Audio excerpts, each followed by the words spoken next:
After the end of World War II, the world was split into two, East and West. This marked the beginning of the era called the Cold War.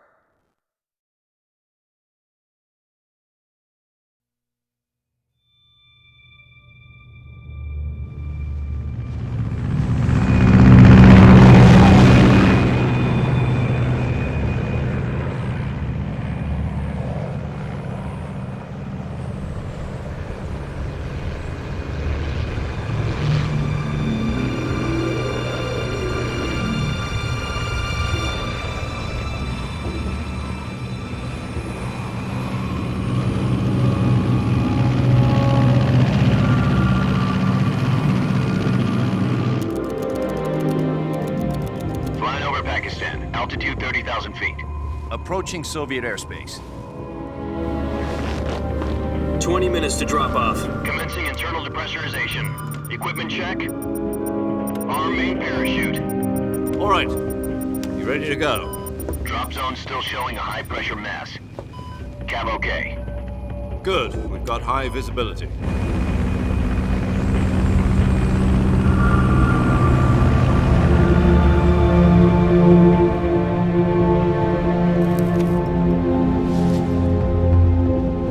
Put out that cigar.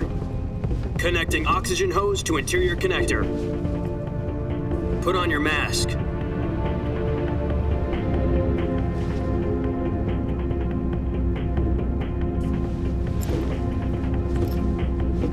Does this pantywaist know what he's doing? Approaching release point. 10 minutes to drop off. Hey, are you deaf? He said put out the cigar and put on your mask.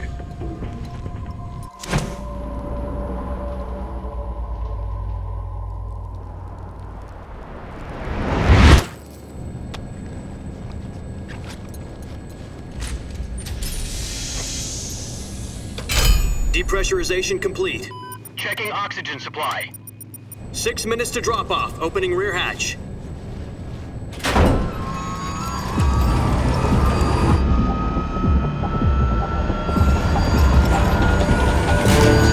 Sunrise.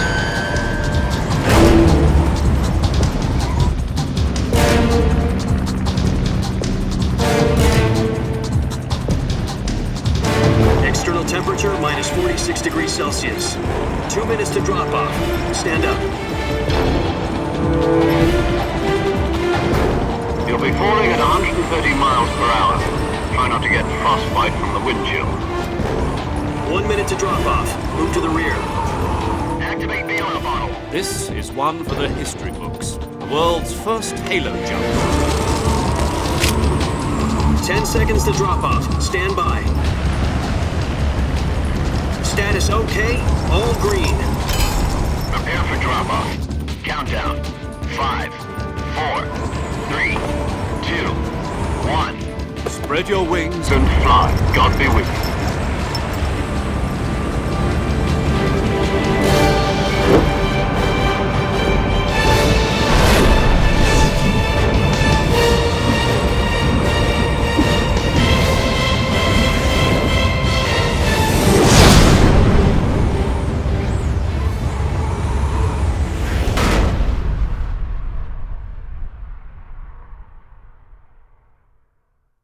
Jack, I've got some important news.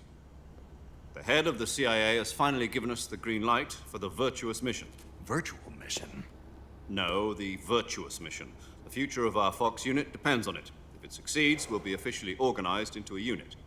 Virtuous mission? Sounds like some kind of initiation ritual. You know, don't get cocky. This isn't a training op. Right. So what exactly is this wonderful mission? Well, about 2 years ago, a certain Soviet scientist requested asylum in the West through one of our moles. His name is Nikolai Stepanovich Sokolov. He's head of the OKB-754 Design Bureau, one of the Soviets' top-secret weapon research facilities, and the East's foremost expert on weapons development. Sokolov? Isn't he that famous rocket scientist? The very same. On April the 12th, 1961, the Soviets achieved the first manned spaceflight in history. The Earth was blue, but there was no God. Well spoken. The rocket that carried Yuri Gagarin into orbit was the A-1, known as the Vostok rocket. Sokolov is said to be the man most responsible for the multi-engine cluster used in that rocket. After Gagarin's flight, Sokolov left rocket development to become the head of the newly established Design Bureau. From a lowly technician to head of a design bureau, that's quite a success story, so why do you want to defect? It seems he'd become afraid of his own creations. Afraid? Call it a crisis of conscience. And for that, he left his country and his family behind and went over the fence? Not exactly. One of his conditions was that his family was also to be taken safely to the west. We used a mole to get the family out first and succeeded in sneaking Sokolov over the Berlin Wall shortly afterwards. I was the one who conducted the operation. The security on the eastern side was still full of holes back then. Then what? We got Sokolov over in one piece, but the whole ordeal had left him exhausted, and we checked him into a hospital in West Berlin. It took him 2 weeks and more than 600 miles to get from the research facility in the Soviet Union to Berlin. He was in no condition to say anything coherent. And it was only a week later that we had something much bigger on our hands. The Cuban Missile Crisis. October the 16th, 1962, President Kennedy received word that the Soviets were in the process of deploying intermediate-range ballistic missiles in Cuba.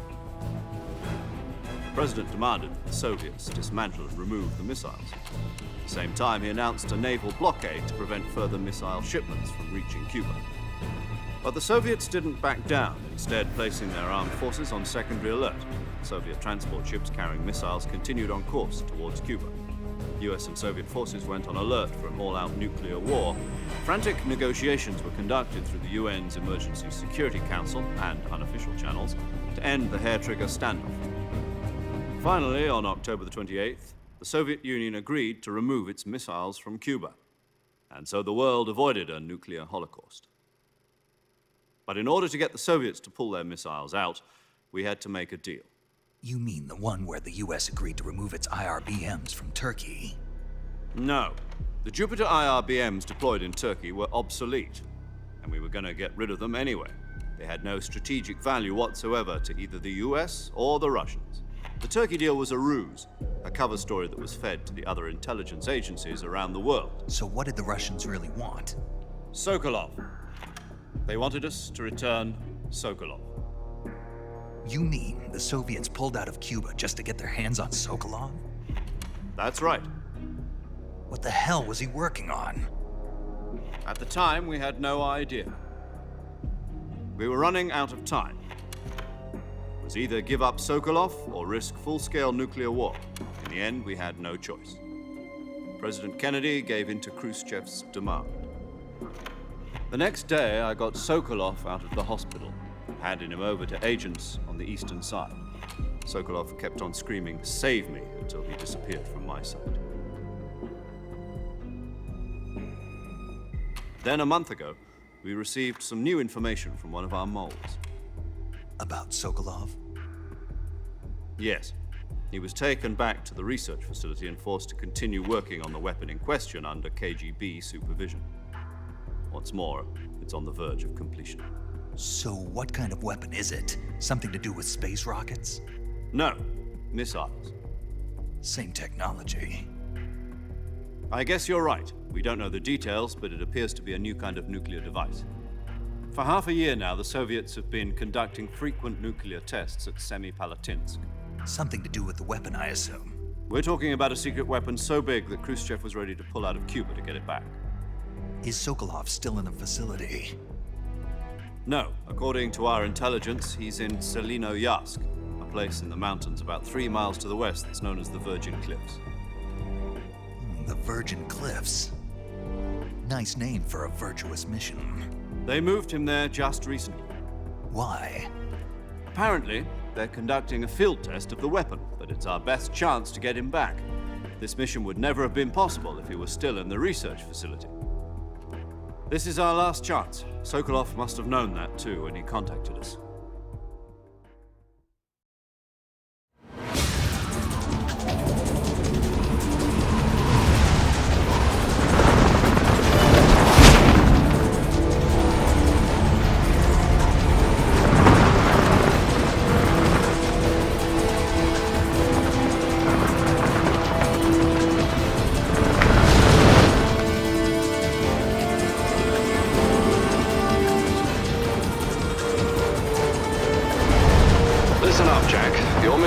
to infiltrate Selino Yask in the Soviet mountains, ensure the safety of Sokolov, and bring him back to the West.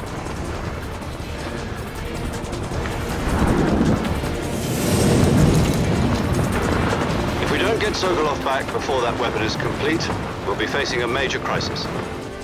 The clock is ticking.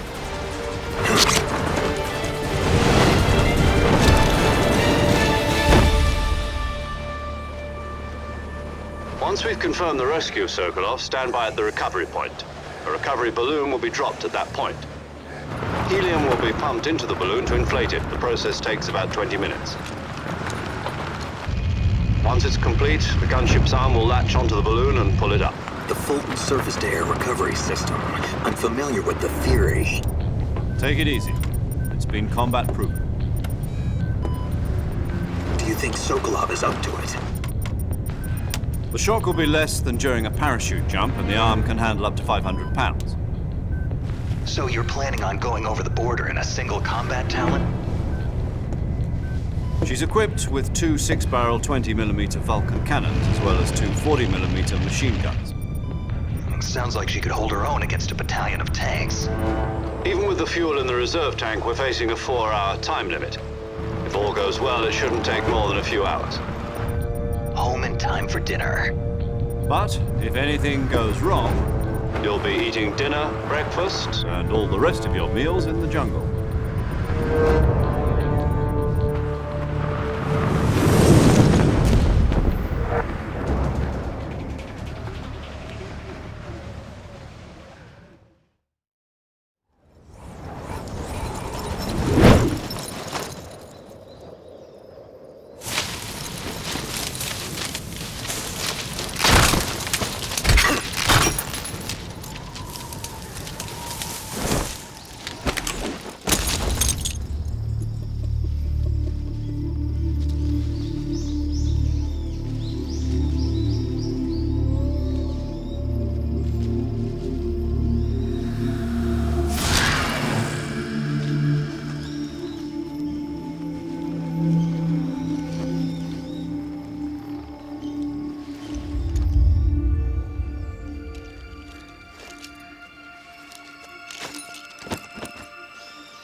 Do you copy? You're already in enemy territory, and somebody might be listening in. From here on out, we'll be using code names to refer to each other. Your code name for this mission will be Naked Snake. I'll be referring to you as Snake from now on. You're not to mention your real name. Snake? What, you don't like snakes? What do you mean? You've eaten one before, haven't you? In survival training? I'm glad to hear that. I don't know if I'd ever order one in a restaurant, but... Be careful, you might not have a choice. What about you, Major? What should I call you? Let's see. I'll be Tom. Call me Major Tom. This will be a sneaking mission. You must not be seen by the enemy. You must leave no trace of your presence. Is that clear? This kind of infiltration is the Fox unit's speciality. In other words, weapons and equipment are procured on site. That goes for food as well. You're completely naked, just as your name implies. Great. Now I see why you asked me if I like snakes. I suppose calling me Snake was your idea of a joke, too. No. There's a good reason for that. I'll tell you later when the time is right. Gotcha. Getting back to the subject, how exactly am I supposed to feed myself? You've been issued a knife and a tranquilizer gun. Use them to hunt for food. You'll also find some medical supplies in your backpack. Yeah, about the backpack. I lost it in a tree on the way down. I see. Well, you'd better go back and get it then. You know where it is? No problem. I can see it from here. It's stuck on a branch. To climb a tree, Stand in front of a tree that's covered in ivy and press the action button. I'll be monitoring your progress over the radio. We can't risk violating Soviet airspace, but I'll be in the gunship. My frequency is 140.85. I'll give you a call if I need to talk to you. If you need to talk to me, use the send function. Okay, Snake, go get your backpack.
I see you've retrieved your backpack, Snake.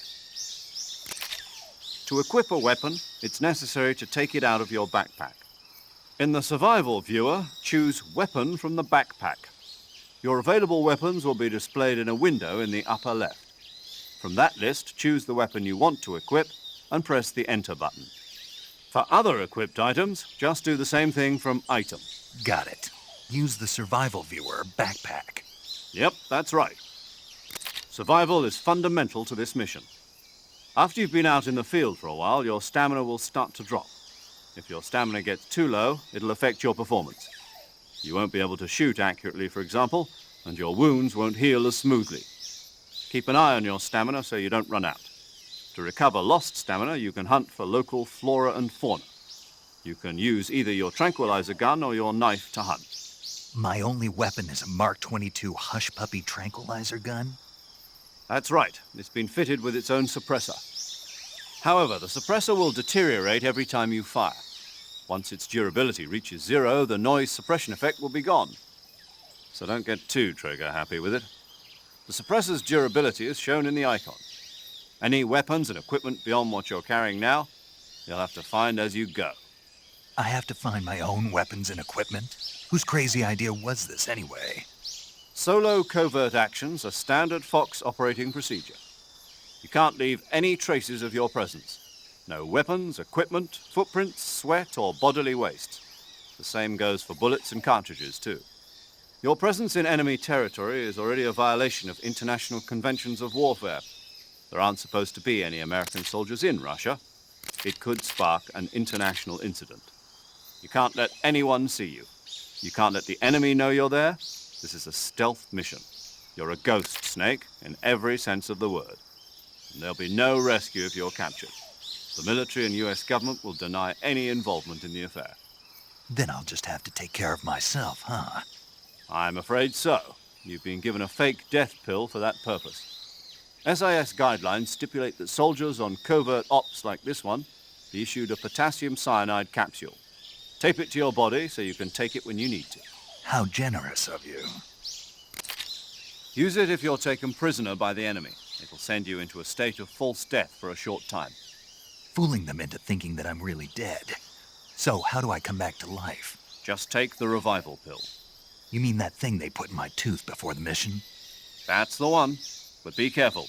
If you remain in a state of false death for too long, nothing will be able to bring you back. Remember that. I'll keep it in mind. You said this was a solo mission, right? Right. I guess that means I can't count on any reinforcements. Correct. The mission rests entirely in your hands. A real one-man army. Relax, there's a support team ready to back you up over the radio. Who? I'll introduce them to you. This time, survival is of utmost importance. The first member of the support team will be in charge of monitoring your physical condition, acting as a medic, so to speak, as well as recording your mission data. She's a member of Fox as well, and she's here on the gunship with me. She. Hello, Snake. I'm paramedic. Nice to meet you. Paramedic. As in a medic who comes in by parachute. Aren't you going to tell me your real name? Are you going to tell me yours, Mr. Snake? My name, huh? It's John Doe. And they call you Jack for short. You're a regular Captain Nemo. A name means nothing on the battlefield. After a week, no one has a name. What's your name? Jane Doe. Very funny. I wasn't joking, but I'll tell you my name only if you manage to make it back alive. My frequency is 145.73. She's also in charge of recording your mission data. Whenever you want to save, send a message over the reserved save frequency, 140.96. So saving lets me record my mission data. That's right. It also records the state of your health. Good to know. There's one more person I want to introduce you to, Snake. Huh? Speaking of snakes, you remember the boss, don't you? A legendary soldier and your mentor. Actually, it was the boss that got the DCI's authorization in the first place. She's going to be serving as Fox's mission advisor. Boss is? She also helped me plan this mission. She and I were at SAS together. Jack, is that you? How many years has it been? Boss? That's right. It's me. Talk to me. Let me hear your voice. It's been 5 years, 72 days, and 18 hours. You've lost weight. You can tell just by the sound of my voice. Of course I can. I know all about you. Really? Well, I don't know anything about you. What's that supposed to mean? Why'd you disappear on me all of a sudden? I was on a top-secret mission. You didn't need me anymore. But there were still so many things I wanted you to teach me. No, I taught you everything you needed to know about fighting techniques. I taught you all I could. The rest you needed to learn on your own. Techniques, sure. But what about how to think like a soldier? How to think like a soldier? I can't teach you that. A soldier needs to be strong in spirit, body, and technique. And the only thing you can learn from someone else is technique. In fact, technique doesn't even matter. What's most important is spirit. Spirit and body are like two sides of a single coin. They're the same thing. I can't teach you how to think. You'll just have to figure it out for yourself. Listen to me, Jack. Just because soldiers are on the same side right now doesn't mean they always will be. Having personal feelings about your comrades is one of the worst sins you can commit. Politics determine who you face on the battlefield. And politics are a living thing. They change along with the times. Yesterday's good might be tomorrow's evil. Is that why you abandoned me? No, it had nothing to do with you. I already told you, Jack. I was on a top-secret mission. A soldier has to follow whatever orders he's given. It's not his place to question why. But you're looking for a reason to fight. You're a natural-born fighter, but you're not quite a soldier. A soldier is a political tool, nothing more. That's doubly true if he's a career soldier. Right and wrong have no place in his mission. He has no enemies and no friends. Only the mission. You follow the orders you're given. That's what being a soldier is. I do whatever I have to get the job done. I don't think about politics. That's not the same thing. Sooner or later, your conscience is going to bother you. In the end, you have to choose whether you're going to live as a soldier or just another man with a gun. There's a saying in the Orient, loyalty to the end. Do you know what it means? Being patriotic. It means devoting yourself to your country. I follow the president and the top brass. I'm ready to die for them if necessary. The president and the top brass won't be there forever. Once their terms are up, others will take their place. I follow the will of the leader, no matter who's in charge. People aren't the ones who dictate the missions. Then who does? The times. People's values change over time, and so do the leaders of a country. So there's no such thing as an enemy in absolute terms. The enemies we fight are only enemies in relative terms, constantly changing with the times. As long as we have loyalty to the end, there's no point in believing in anything, even in those we love. And that's the way a soldier's supposed to think? The only thing we can believe in with absolute certainty is the mission, Jack. All right, but do me a favor. What is it? Call me Snake. Snake. Oh, right. Your code name is Snake. It suits you well. That's right. The legendary unit that the boss put together during World War II was a snake. The Cobra unit, a group of heroes that brought the war to an end and saved the world. As long as you've got a legendary hero backing you up, you'll be fine. Isn't that right, Snake? Yeah, I can't think of anyone else I'd rather have with me. Oh, and one more thing, boss. Yes? It's good to hear your voice again. Same here. After all, who knows if either of us will make it out alive? Snake, you are always best at urban warfare and infiltrating buildings. But this is the jungle. Survival is going to be key. Those CQC techniques I taught you are sure to come in handy. CQC? Close quarters combat, huh? I've been in the Green Berets for the past few years. I'm probably pretty rusty. Not to worry. I'll be here to help you remember. After all, this is your first actual survival mission. I'll be supporting you over the radio.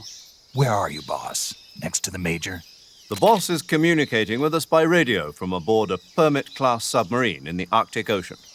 My frequency is 141.80. Call me if you need my advice on battle techniques. Gotcha. Your mission is to retrieve Dr. Sokolov. Dr. Sokolov is being held in an abandoned factory located to the north of your current position. Avoid heavy combat and don't let anyone see you. Don't forget that this is a stealth mission. Snake, try to remember some of the basics of CQC.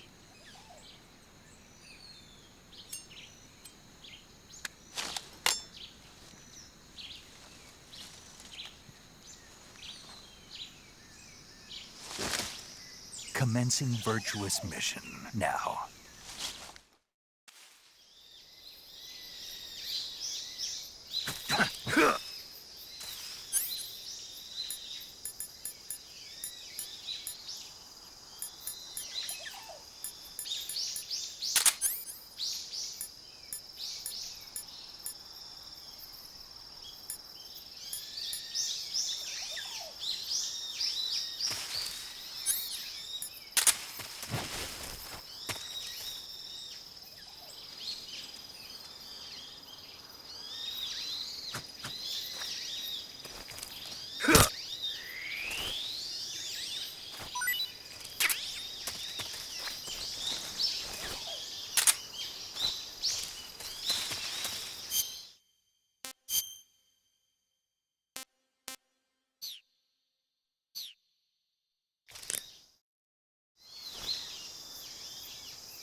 Saving the game, Snake?